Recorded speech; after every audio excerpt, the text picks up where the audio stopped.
Well, hello to our Brainstorms audience and welcome back to our June issue. I am so excited today. I'm trying to, keep my energy level down just a little bit for the sake of the audience because we have a very special guest. He's one of the most innovative, energetic Vietnam veteran, you name it, but he'll introduce himself and you'll see what I'm saying. We're once again here at our beautiful Sycamore Studios in Plain City, Ohio. We are once again thanking the Fred and June McMurray Foundation for their generous funding of this Brainstorms podcast, which is, gaining ground and getting out there. Our big issues are dealing with our veterans who struggle with the wounds of war, whether they be silent wounds, whether they be invisible wounds. But we are here to bridge that gap between the civilian world and the military world so that we can bring back our veterans to a great future. Don't have them struggle for the future. We're here to help them. And one of the most interesting gentlemen who has been doing that his entire life, I will just give you this a little bit. Our talk today is going to be about getting veterans and military-friendly congregations. So bringing that moral healing to this whole aspect of the healing of the vet. We've talked about physical, we've talked about brain health. Now we're talking about spiritual health. And this gentleman actually taught me more about it than just about anybody. So Ed Junod wears so many hats. I'm going to let him tell you about them. But one of them, when I looked up on the website, Veteran and Military Friendly Congregations, I just filled out a contact sheet. Okay. It's a Saturday afternoon. I don't expect anybody to get back to me for a week or so. I left and I actually went to mass 15 minutes later and I get a ding because he's already calling and answering that question about how to spread the word and how to be sure that our churches, our spiritual houses, our Knights of Columbus, our Brothers of St. Andrew, how all of these people come together to help bring the veteran back. So without further ado, I'm going to introduce you one of the most interesting and wonderful gentlemen, and soon becoming my very best friend, Mr. Ed Junod, coming to us from Tennessee. Good morning. Good morning. Yes. Good morning. So I think you might have oversold today's meeting. My name's Ed Junod. I'm 77 years old. I have a lot of hats, like you said. When I got back from Vietnam, I had no idea what I wanted to do. And so I became a banker, and I was the youngest regional credit manager for one of the largest banks in the country. Wow. And then I went into building. I became a residential. How do you go from that to that? I don't know. But I became a real estate developer. And then from there, I went into community organizing, actually. And it was a Jesuit priest that got me involved in community organizing. Wow. I lived in a urban community, and we had a Spanish family move into our neighborhood, and none of the neighbors liked it. And so they were part of the Catholic Church, and I went to the pastor and said, what could he do? And he didn't really help. So he sent me to the Jesuit priest and Father Catholics, and he went, well, I'm going to teach you how to community organize. So that was there's where I got into community organizing. Okay, From gotcha. there, I became an industrial builder. I got my degree, project management professional. I built nuclear plants. I've done education programs, airports, high rises, semiconductors. So I had to retire at 60 years old because of my PTSD, depression, and then suicide. So I was suicidal. I didn't want to retire. I was having fun. I was making too much money, and it brought me down. Okay. And so I retired. Your lack of purpose, your lack of mission. Yeah, I get it. Okay. I was never happy. I just worked. So when we came back from Vietnam, drank on Valium, just partied all the time, and it worked. So I just had to keep all the thoughts away from the head. Gotcha. And so that continued through my career. And that's why I was so successful in each one. I just worked my butt off and did a very good job for most of my clients.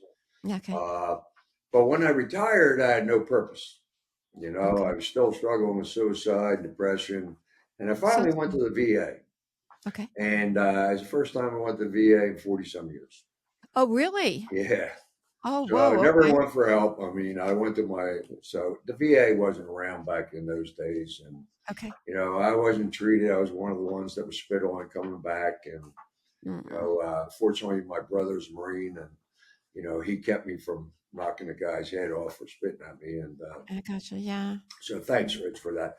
But Dr. Richardson, Donald Richardson, he's a Okay. clinical therapist for the VA. He started a peer support group in Okay. 2010. And I was one of 23 people in that room. We were all Vietnam vets, and almost everyone in that room, except for one or two, never got any help for 40 some years. Okay. So I don't know if you ever heard of the Drang battle in Vietnam, but it was one of the first massacres Okay. where we fought I did not. Sorry. Yeah. the regular army Vietnam, and two of our members were in that battle, Freddie Owens and Vern Vargo. Okay. And Vern was a combat medic during that battle. So he And saw a lot. so when Dr. Richardson, who was one of the first here in Tennessee, Eastern Okay. United States, started peer support, Okay. he went around the room to the 23 of us and asked, what do we expect to get out of it? And Vern Vargo, who was a combat medic in the Drang battle, said, if you can make me 10% better, I'll be happy. And all of us said the same thing. Okay. Just Just get me you're out of only this asking for darkness. 10%. Yeah. Huh? Okay. Yeah, just get me out of this darkness. Yeah. And so we were together for a year.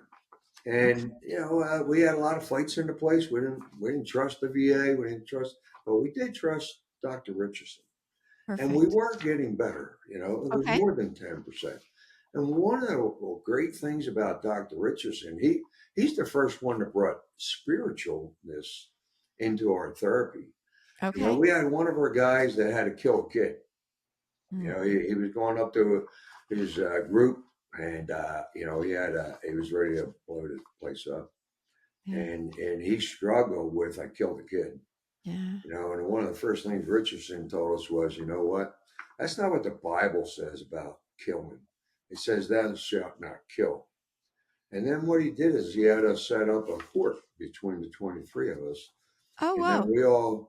we all went through that. We said, no, you did what you're supposed to do. You saved Yeah. your fellow man, and it wasn't your fault that you had to kill a kid. And so this guy tried to hang himself before he came to Oh, the that group. yeah. So, 'Cause he so that's couldn't the forgive first, himself. He huh? couldn't forgive himself, right? Yeah.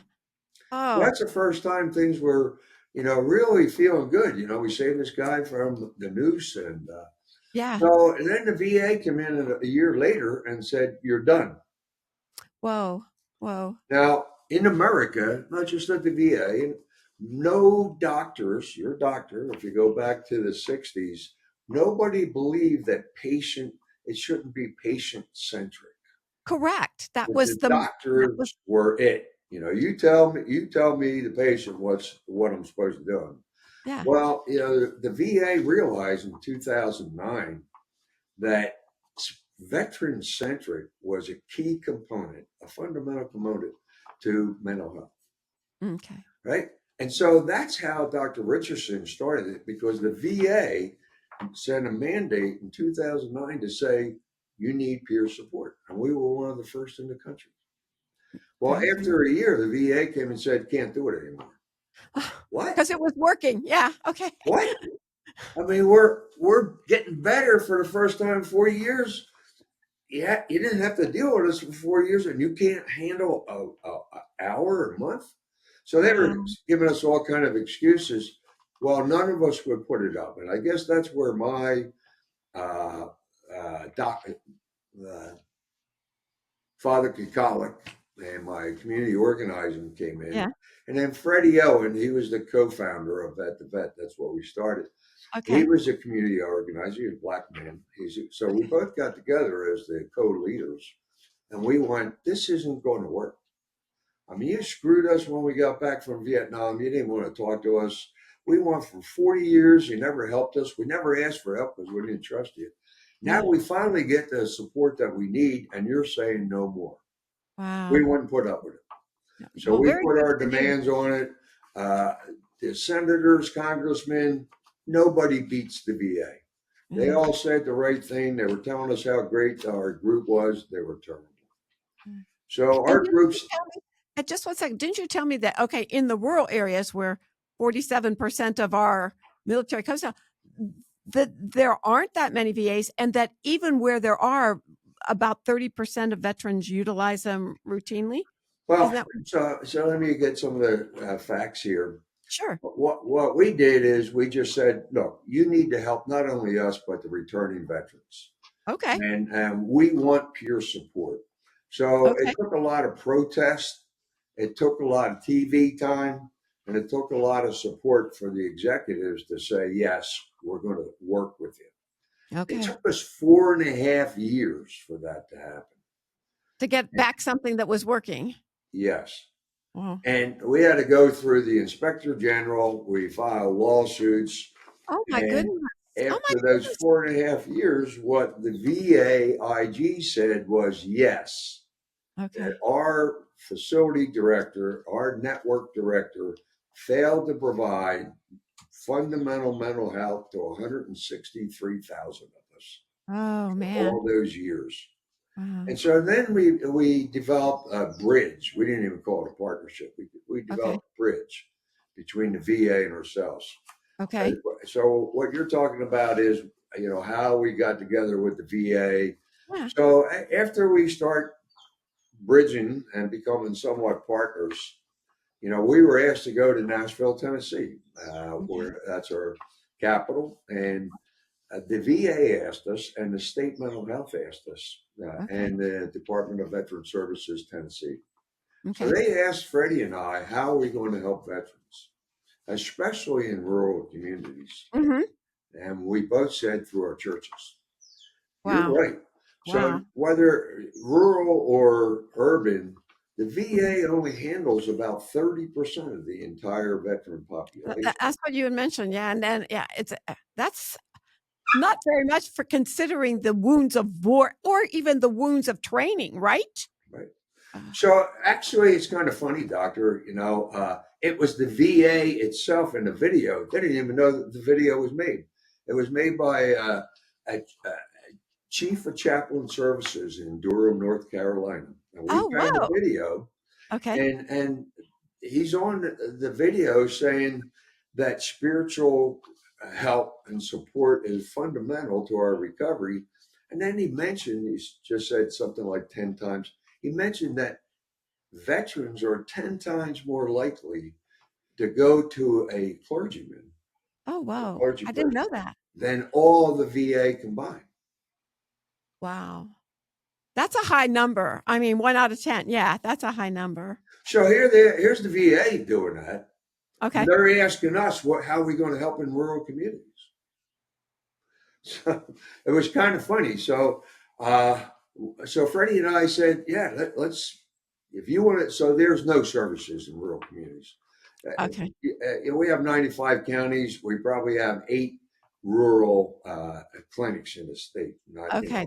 Yeah, So that's, that's not very many. And then most mm, counties don't have any mental health support and all that stuff. yeah. So it's not out there. And I think the worst mistake we made, Doc, when we went to the VA, we expected them to do everything. Okay. Okay. They only handle 30% of us. There's no way in the world they were even helping us at Yeah. 30%. Wow. And they were fighting just like you said back in those days. No, I'm the doctor. You're the veteran. You don't know what I'm supposed to. You're supposed to do what I'm saying. Yeah. And so what we really put together was, okay, Freddie and I went, we're going to start what we already have in our church is a veteran ministry. And through Okay. that ministry, we're going to find veterans. Now, even though the VA says 10 times more likely they're to Yes. go to our clergy, they don't go to you. You have to go to them. Is that what you're Yeah. telling me? So yeah, we have the VA and we have this state here. Here in Tennessee. We had the first suicide prevention program in the state. We established that. We had 6 suicide prevention coordinators in the state. Yeah. They're in the office. Uh, We don't go to the VA. It took us 40 some years to go to the VA. Yeah. Yeah. And so, the idea, I was talking to you earlier today about, the New Testament and the Old Testament. Okay. God was it when he created man and woman, and he gave us all the rules, but he only talked to a few people. Mhm. And then Jesus came along, and then guess what? Boots on the ground. Yeah. He changed the Basically. covenant, and he Yeah. went, you know what? I have disciples. You need to go out. This is the way we're going to do things. And that's where the churches come in. Even though Okay. you might not go to the church, Uh-huh. people in the church might know us. It might be Yeah. your kids. It might be your wife. Yeah. I have a friend, Don Davis, I told you. I can't forget him. He was a sniper in Vietnam. Ooh. PTSD, Yeah. all that stuff. He's 100% as I am. Mhm. And when he came home, just like I think there was three or four of us in that original 23 group, guess what? Weren't accepted back into their church. They did Really? not want the Vietnam vet in their church. Wow. I mean, the leaders, the people who, according to the scripture, volunteer their lives for not only friends, but strangers, all of us. And that's what Jesus said, if you're in the Christian religion, which 70% of our military identifies with that, but we're talking spirituality here. You corrected me on that a couple of times on the phone, and I understand that.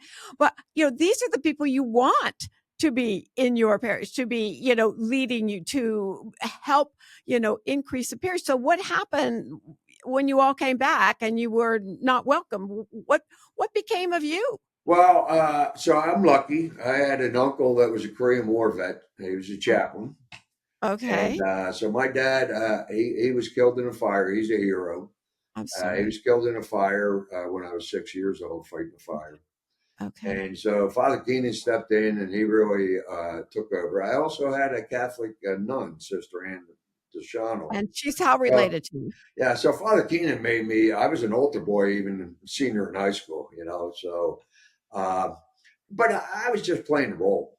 I was just going through, I was more out of it, just working, just doing crazy stuff.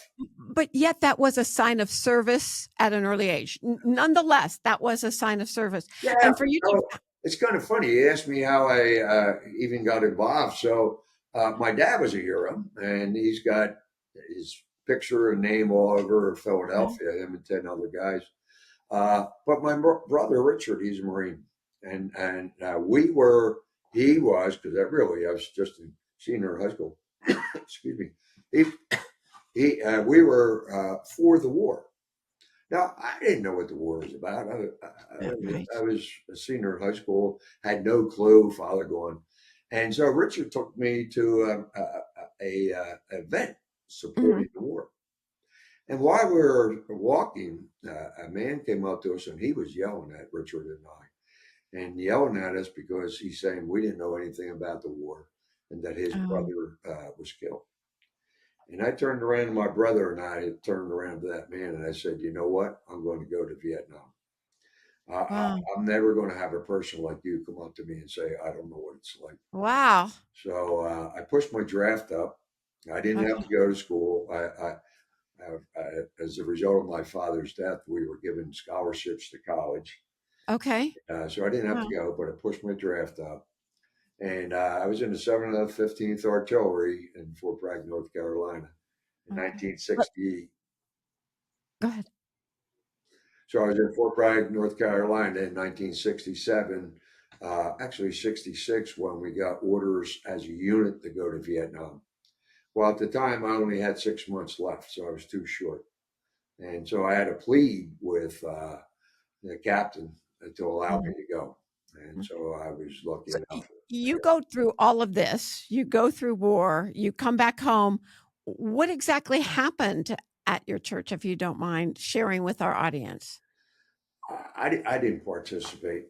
Father Keenan, I went to his masses every Sunday. Yeah. I just went through the motions. I What didn't have about your family? What happens to the family in those family situations? was all around, but I just worked. I was No, but around.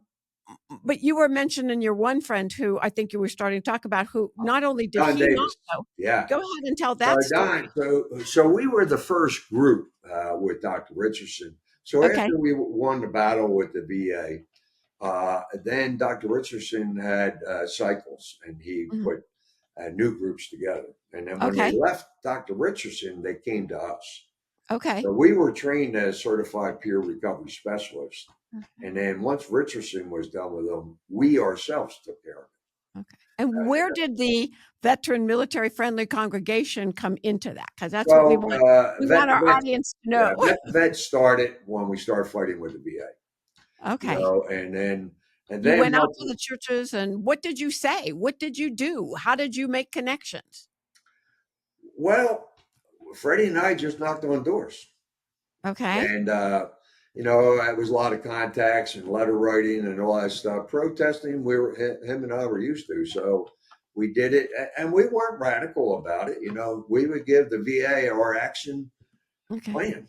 Okay, if But you don't do this. let's go back to the churches. What did you do to get So your when ideas? the VA and the state asked us how we're going to find them, what we Yeah. said we're going to go through our churches. And how did that start out and then unfold? That was Freddie. So Okay. Freddie, he had a ministry at his own church. Oh, wow. Okay. And Ed King, Reverend Ed King, he was a Vietnam vet door gunner in Okay. Vietnam. He was his pastor. And Freddie already had a military ministry. Okay. So how we come up with the idea, I have no idea. We just said we're going to do it through our churches. Okay. So we just start putting paperwork together, and we got a group of us, and we just start knocking on church doors.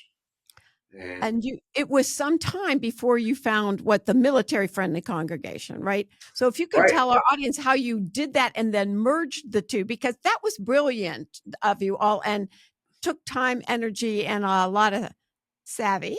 well, we didn't know what we were doing. Okay. All we knew is we had to start. We had to do something. Gotcha. We knew that. When we were trained to be peer support specialists, we were trained by one of the nation's leader in peer support, Okay. Mo Armstrong, Okay. and his motto was "Each one, reach one, teach one." Okay. So we knew we weren't going to go. So the biggest thing we decided was, look, the majority of the care is outside the VA. So That's true. and so the biggest mistake we made was figure everything had to be through the VA. And then when we start knocking on the door of churches, we have blank pieces of paper. We Okay. had no idea other than we wanted to find veterans and we Okay. wanted to help them, right? And so we had a boot camp. We had over 100 churches, and we just start talking to everybody and start getting ideas. And then that's when Freddie and I come up with the idea of veteran-friendly congregations. Yeah. That's We amazing. want you as a congregation to be recognized as veteran, because even till today, Yes. churches exclude us from I told you the other day that my church doesn't allow an American flag in the church. Wow. And when that happened, a lot of our veterans were ready to leave the church. Yeah. Yeah. So what we found out when we were arguing about no flag, American, how could you be a veteran friendly Yeah. church without an American flag in there? So the two chaplains went out and did some research, and what he found was it's not unusual for churches not to have an American flag. Wow. Yeah. And what I do give my pastor and my church a lot of respect for is they spent time thinking about it, and they Mm-hmm. wrote just a Okay. wonderful letter explaining why, and it was enough for me to say that's fine. Okay. You still care. So you're talking about people, churches not accepting. Yeah, he wanted to accept it. And Yeah. my Yeah. pastor was still a little reluctant because I was the only gray hair in the church. I And he was a gotcha. young guy. Yeah. He got it it Mm. was a January 1st service. And I go to a later service, and this mother came and went to him, his name's Aaron, and went to him and said, my son is ruining the family's life. He's an Afghanistan vet. He's a recluse. He's causing all Yeah. kinds of Yeah. problems. Yeah. what could I do? And guess what? What? Aaron's light bulb went on and said, I know just what to do. You know just what to do. Yeah. I could go to a veteran who knows about this stuff and get some help. And he Oh, had the God. biggest smile on his face. So that's So, like saving a life right there too. I mean, truly down the road. So what to the audience, what does it take? Because I know that you were like the trailblazers, okay? But you've blazed a pretty easy trail for the rest of us yeah, in terms so of we, what it we, takes. So, we had some restrictions at first. You had to okay. enroll, you had to re-enroll Yeah. and all that stuff. And we found that wasn't working. We did Okay. partner with a group from Georgia, and Okay. they were Care for the Troops. They had the same thing. They had the veteran-friendly congregation, unbeknown to us. Okay. So, So yeah. so then we partnered together, and then we got a little more into programs and things like that. Uh-huh. And so things were going pretty good. We had it set up on our website. And then Care for the Troops went out of business. Oh, And okay. so they were looking for a partner, and they found the Military Chaplains Association as Okay. a potential partner. Okay. So Captain Lyman Smith, he's the executive director for Military Chaplains Association. Okay. He called us up and said, I don't know if this could work. We're chaplains. Our membership are chaplains. Mhm. And you're talking about ministries that are not chaplains and lay leaders, because we Yeah. created lay leaders. And so it took them a year to go around the country and find out that, yes, this could work. So they Wow. set up a ministry inside the Military Chaplains Association. Okay. And then we changed the name to Veteran Military Friendly Congregation. Right. And that's where I found you on that website. And all I did, like I said, fill out this contact sheet that was, I never expected that somebody would contact me, first of all. And secondly, if they did, it would be a long time. And you told me that the process is relatively, just to get on that roster is relatively So simple. easy. So Okay. And it doesn't what we cost. found out was, nobody has any money.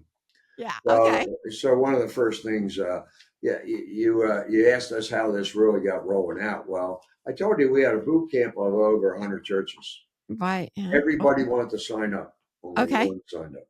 Wow. Wow. Oh, So we kept going for a year.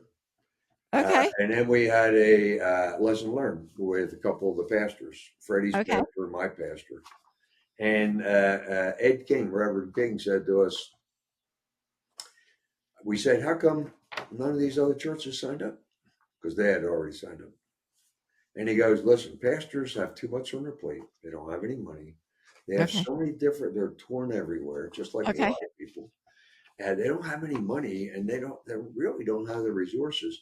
But one thing they do have, they have a million ways to tell you no. You just don't. Yeah. Okay. So they both looked at us and said, look, Freddie and Ed, how did you get us to sign up? And they go, that's it. We went to them. I We gotcha. went to them and said, there is no money. Mhm. We're not asking you to do anything other than do what your job is, try to Mhm. help people and bring them Right. back to Christ. With people who know, with people who have lived it, going back to your brilliant, kind of quote about Old and New Testament, that is what discipleship is all about. And we're not talking about any specific sect or any specific religion. We're talking about spirituality. We're talking Right. about bringing back that part of a person that has something, is forced to do something they wouldn't have ordinarily done, who just can't forgive themselves, right? I mean, that's what you started off telling us, that very tragic story, Ed. Mhm. Well, the point you made was, back reference to the Bible, what we were doing in our boot camp was top down. Mm, What the VA's doing, they have chaplains, but they right? don't go anywhere. Yeah, yeah. We have one of the largest clinics. It should be a hospital. We have 5 different facilities here in Tennessee. We don't Wow. have a chaplain. Wow. And Wow. it's the VA that's telling us it's 10 times more likely to go to clergy. Yeah. So we figured they had it wrong. So then what we did between ourselves and MCA and the Brotherhood of St. Andrew. So we had Everett Price. He's our liaison there. we got together and we created our mission. So before it was just find people, and Okay. then we had to finally tell people what we expected to do. And what do you expect? So if you don't mind, I'll read this. I'd love that because you sent it to me. It's beautiful. Yes, very good. So the veteran friendly, military friendly congregation, we call them VMFCs, right? Okay. Like acronyms. The acronyms, yes. Is a program that promotes community acceptance and support for veterans and their families. Faith is a proven fundamental component of healing, recovery, and mental health and well-beings of veterans. As such, the mission of VMFC is to bring our servicemen and women closer to God and highlight the healing power of God. You can't just do it with a psychologist, a psychiatrist. You also have to have that spiritual. When you're in war, I don't care. You just said 70% believe in an entity. When you're in war, I guarantee you there's 100% that believe. I would imagine that. And they'll go to talk to any chaplain. And I will tell you that the book that I wrote for veterans, Turned the Lights On, about my recovery from brain injury, I was very specific in there. I said, okay, it's pretty obvious from certain things that I say. You kind of picked up on it, that I'm Catholic. And according to some people, I'm the worst kind because I'm Irish Catholic, which means, we just force everything. Anyhow, that being said, I really talk to veterans of any. I talk to agnostic or atheist. I guarantee you by the end, we won't be talking that same line. But unless you have a higher power, when your body, your brain, your soul is shattered, there's no way to get out. And we as service people tend to be, the folks who give people care. And when you go down, you turn around, there's nobody really there, is there? Because you're superior. You're the apex caregiver. When you go down, nobody knows what to do. Would that be a fair assessment? So that's why the higher power is so important. It's getting a little off track here, but, we developed so Vet to Vet became one of the largest trainers of suicide prevention training. We trained over 100 trainers here just in the state of Tennessee. So we were big on not only the veteran friendly, but we were big on suicide, peer support, all that stuff. Right. We developed a faith-based play for mental health and suicide, not only for veterans and adults, but for kids as young as 10 years old. Which is an amazing accomplishment to be able to do that. Seriously. So one thing I would like, you talk about a nice soundbite. One thing when we created this play, we came up with the name. Okay. And the name became from a 5 Purple Hearts. Oh. He was a full bird colonel, special forces. Right. And he was at Wounded in battle. Veterans Day event.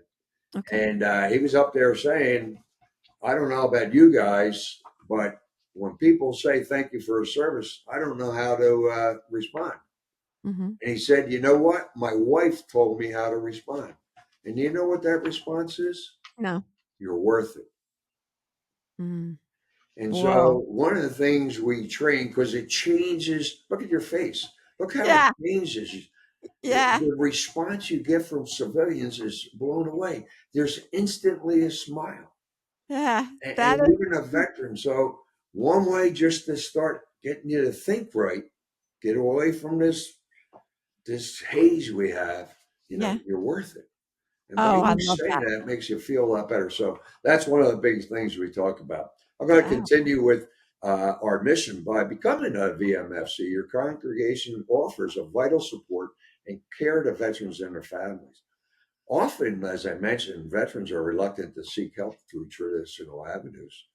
And when we start these through the churches and we do these plays and we put peer support on and teach the church how to deal with us, it gives the opportunity for the families who are coming to our church and neighbors to find those veterans who don't come.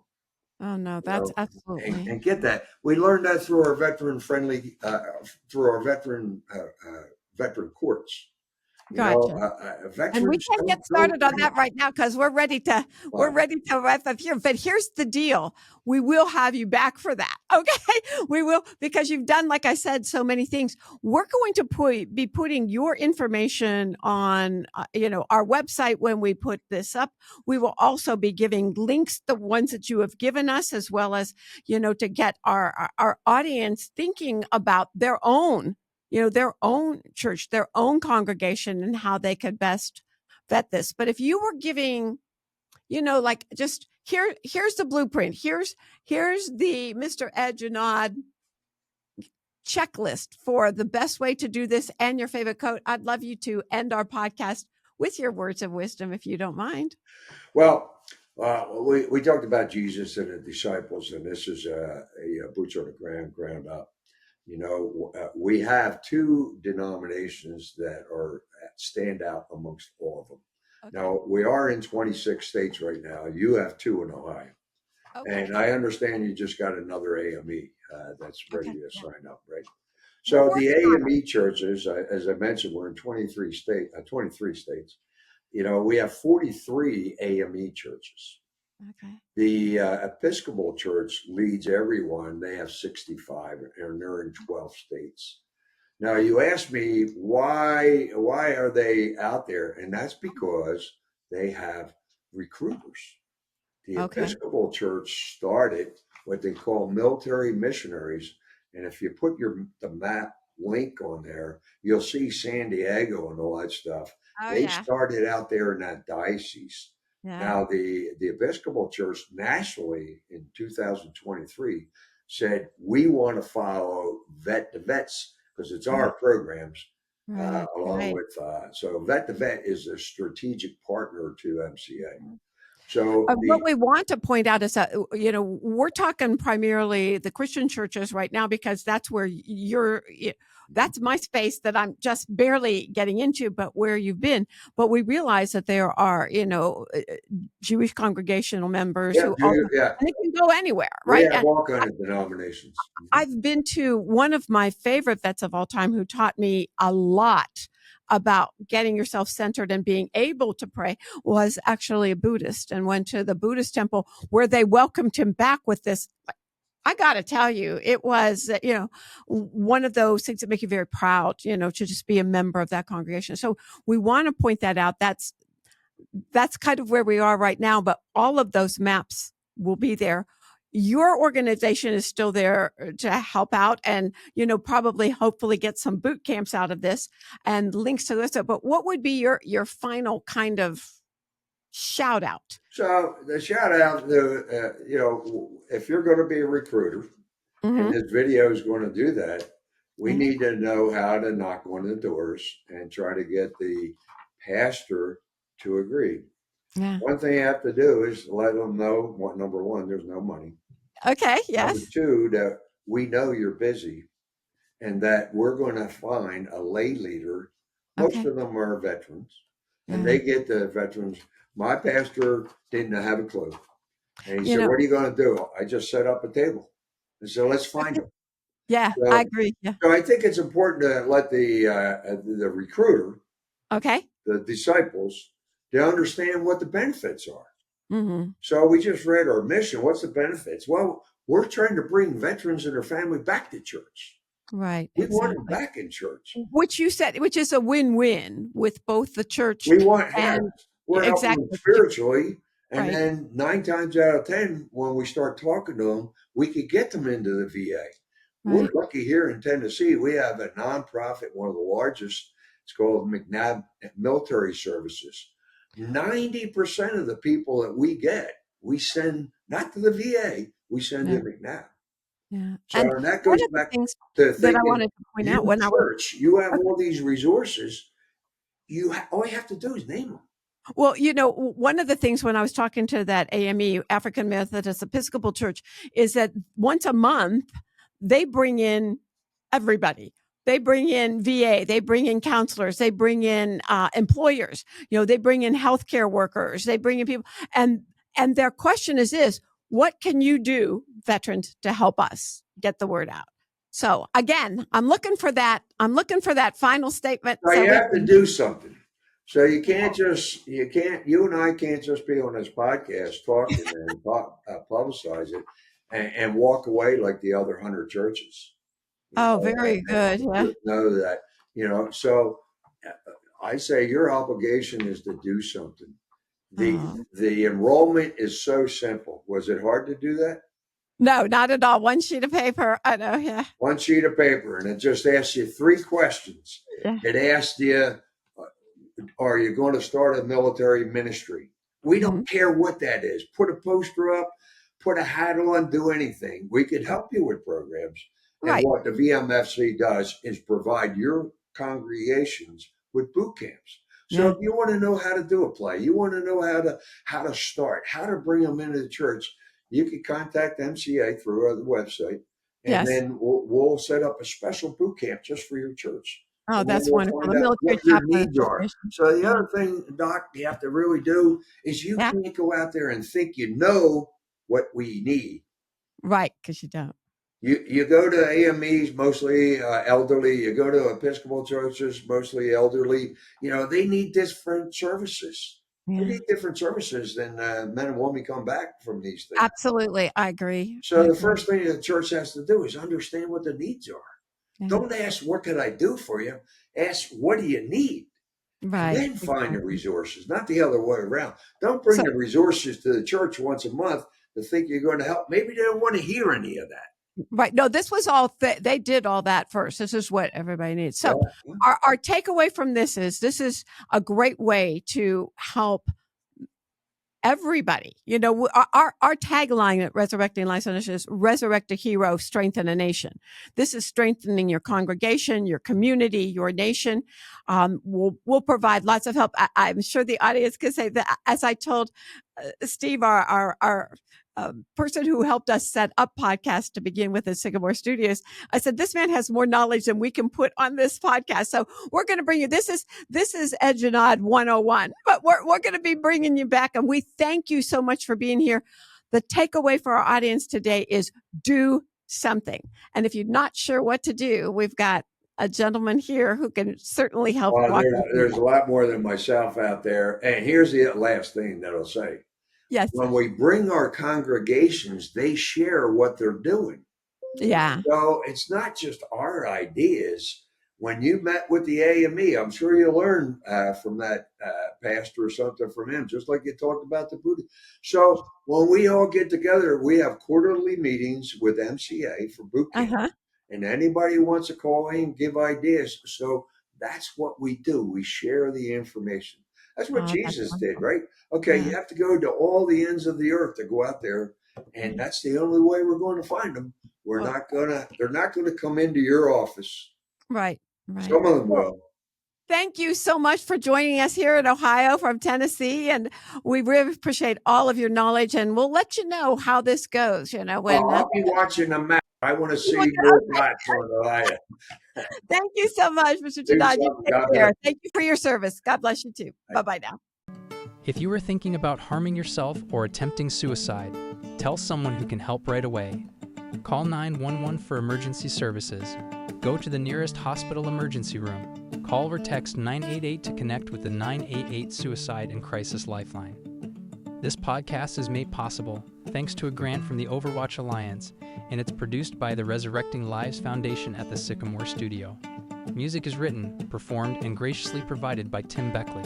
Remember, when you work toward brain injury recovery, it is best to journey with a friend and keep your gait steady and your spirit strong. Finally, always seek shelter from your storms. From Baghdad to Basra, to Boston to Bakersfield,